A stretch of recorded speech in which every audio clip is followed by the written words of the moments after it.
ये कहानी है एक ऐसे खिलौने की जिसके कारण कई लोगों की बहुत भयानक मौत हुई। कहानी की शुरुआत एक पायलट से होती है जो देर रात एक बंदर वाले खिलौने को लेकर एक टॉय शॉप पर पहुंचता है और दुकानदार से उस खिलौने को लौटाने को कहता है, मगर शॉप ओनर इस चीज के लिए मना कर देता है। वो पायलट उसे बताता है कि जब भी ये मंकी ड्रम बजाता है किसी न किसी की बेहद खतरनाक मौत हो जाती है, मगर उसकी इन बातों पर टॉय शॉप वाला कुछ खास भरोसा नहीं करता। तभी अचानक से वो खिलौना ड्रम बजाने लगता है, जिसके बाद उसी शॉप में एक चूहा आकर एक रस्सी को काट देता है, जिसकी वजह से कुछ चीजें गिरती हैं और वहीं पड़ा एक तीर सीधा जाकर टॉय शॉप वाले के शरीर को आर पार कर जाता है। टॉय शॉप वाला वहीं मारा जाता है। ये सब देखकर पायलट उस खिलौने को वहीं तबाह करने का फैसला लेता है और उस खिलौने को जलाने की कोशिश करता है, मगर आखिर में वो भी मारा जाता है। अब कहानी हमें लेकर जाती है उस पायलट के दो जुड़वा बेटों पर, जिनका नाम हैल और बिल शेलबर्न था। उन दोनों भाइयों के पैदा होने में 3 मिनट का फर्क था, जिसकी वजह से बिल, जो कि पहले पैदा हुआ था, खुद को हैल से बड़ा मानता था।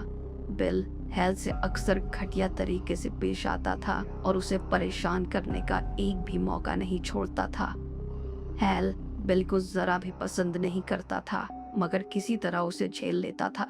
उन दोनों की माँ उनके पिता के गुजर जाने के बाद अक्सर उनके पिता की अलमारी के बारे में कहा करती थी।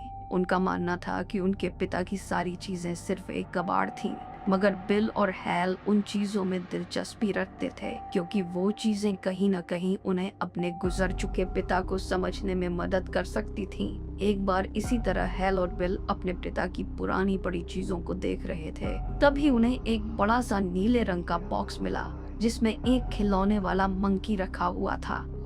हैल उस मंकी को बाहर निकालता है, लेकिन बिल वो मंकी हैल से लेकर अपने हाथ में ले लेता है। उस बॉक्स के पीछे लिखा होता है, चाबी घुमाओ और देखो क्या होता है। हैल को कुछ गड़बड़ लगती है और वह बिल से चाबी घुमाने से मना करता है, मगर बिल उसकी कहाँ सुनने वाला था। बिल उस चाबी को घुमा देता है, मगर वह मंकी उस वक्त केवल अपना एक हाथ ऊपर की ओर करता है और मुस्कुराता है। उन दोनों को लगता है कि यह मंकी अब खराब हो चुका है और वे दोनों उसे वहीं छोड़कर चले जाते हैं। आज हैल और बिल की माँ का कहीं घूमने जाने का प्लान था, जहाँ उनकी बेबीसिटर भी साथ जा रही थी। हैल जैसे ही कार में बैठने के लिए कार का दरवाजा खोलता है, वो उसी मंकी को कार की बैक सीट पर मौजूद पाता है। उस वक्त वह इस बारे में ज्यादा नहीं सोचता। उसे लगता है कि इसे यहाँ बिल नहीं रखा होगा। अब वे लोग एक चाइनीज फूड स्टॉल पर खाना खाने के लिए रुकते हैं, जहाँ एक चाइनीज शेफ खाना बना रहा होता है। तभी अचानक से कार में रखा वही टॉय मंकी ड्रम बजाना शुरू कर देता है। बिल, हैल और वह बेबी सिटर उस फूड स्टॉल पर बैठे खाना बनने का इंतजार कर रहे होते हैं। उसी समय शेफ गलती से एक चाकू बेबी सिटर की तरफ फेंक देता है और उसका पूरा सिर कट कर तवे पर जा गिरता है।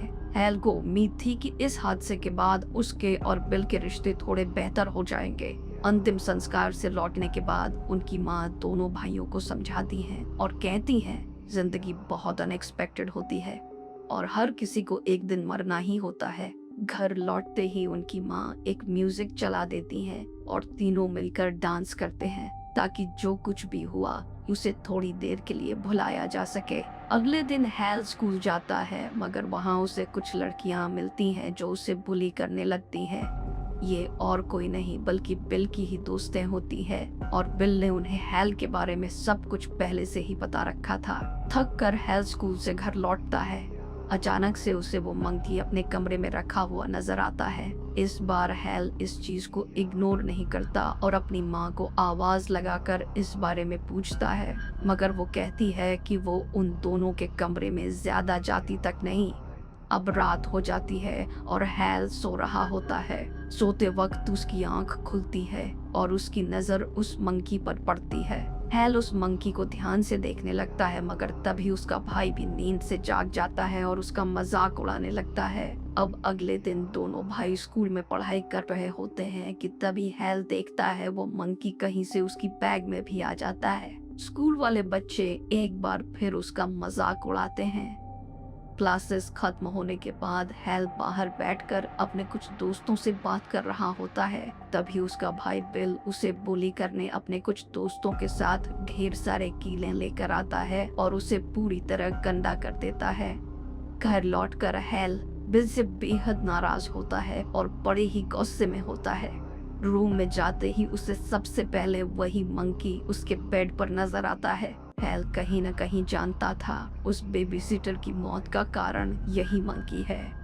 अब हेल अपने भाई बिल की मौत चाहते हुए उस मंकी की चाबी को घुमा देता है, मगर इस बार वो मंकी चाबी घुमाने के कुछ ही देर में ड्रम बजाना शुरू कर देता है। बिल भी स्कूल से घर लौटता है जहां उसकी माँ खाना बना रही होती है। तभी बिल देखता है कि उसकी माँ के चेहरे से पूरी तरह खून बह रहा होता है और उसकी आंखों के सामने उनकी माँ मर जाती है। डॉक्टर बताते हैं कि ये एक बहुत ही ज्यादा रेयर चीज हुई थी उनकी माँ के साथ, जिसके होने के चांद मिलियन में से एक होते हैं। मगर हेल जानता था कि ये सब उस मंकी ने किया है। वो मंकी किसी के ऑर्डर नहीं लेता था। चाबी घुमाने के बाद वो खुद अपने अगले शिकार को चुनता था और भयानक मौतों को अंजाम देता था। अब उनकी माँ के गुजर जाने के बाद उनके अंकल और आंटी उन दोनों बच्चों की जिम्मेदारी लेने का फैसला करते हैं। उस दिन हेल इस मंकी को समझ चुका था और वो जानता था कि ये बेहद खतरनाक है।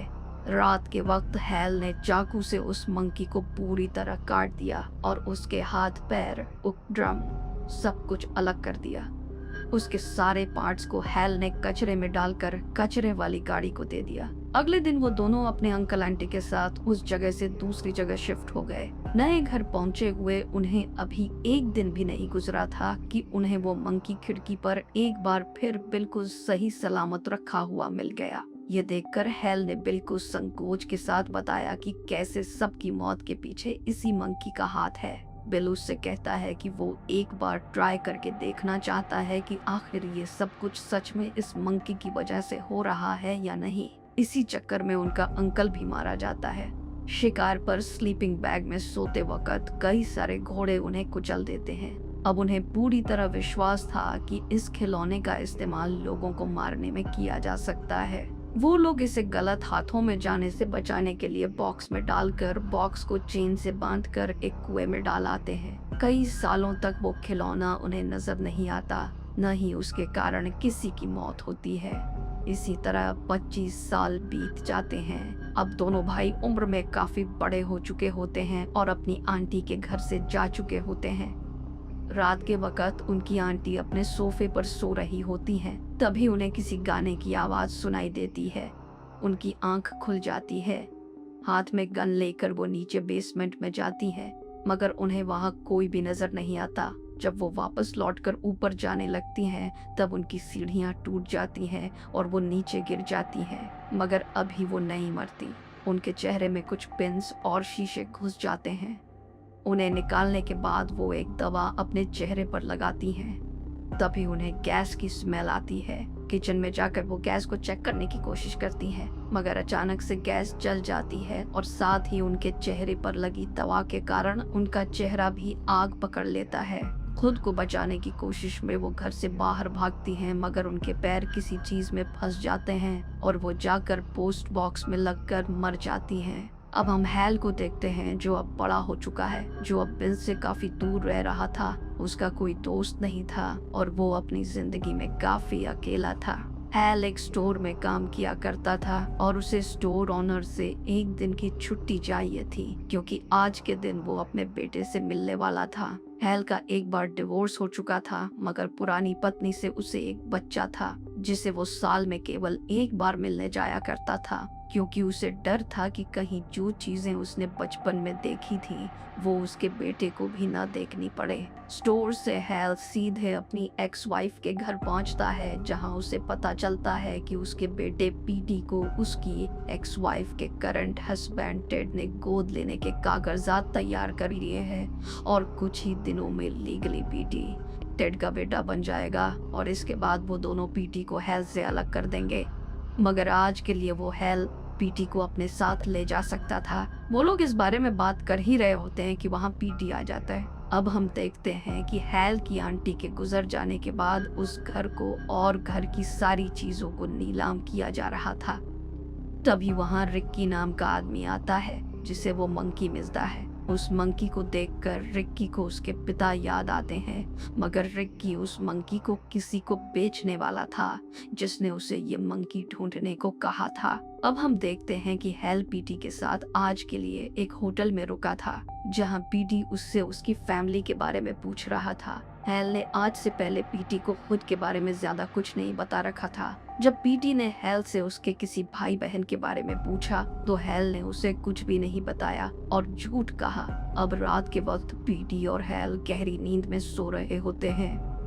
हैल को कुछ अजीब से सपने परेशान कर रहे होते हैं जिसके कारण वो नींद से जाग जाता है। तभी उसके फोन पर एक अननोन कॉल आता है। यह कॉल उठाते ही हैल को बिल की आवाज सुनाई देती है। सालों बाद बिल का कॉल देखकर हैल बहुत ही परेशान हो जाता है। बिल उसे उनकी आंटी के मरने की खबर देता है और बताता है कि उसकी मौत भी बड़ी मिलती जुलती है उसी चीज से जिससे वो लोग कई साल पहले पीछा छुड़ा चुके हैं। अब अगली सुबह उठकर हैल पीटी के साथ अपनी आंटी के घर पहुंचता है। हैल उसे कार में ही रुकने को कहता है, मगर पीटी जिद करने लगता है। उसी समय वहां एक ब्रोकर आ जाती है जो उन्हें वो घर दिखाती है। बातों ही बातों में वो ब्रोकर बताती है कि इस जगह कई दिनों से भूतिया मौतें हो रही हैं। अब घर का एक कमरा दिखाते वक्त उन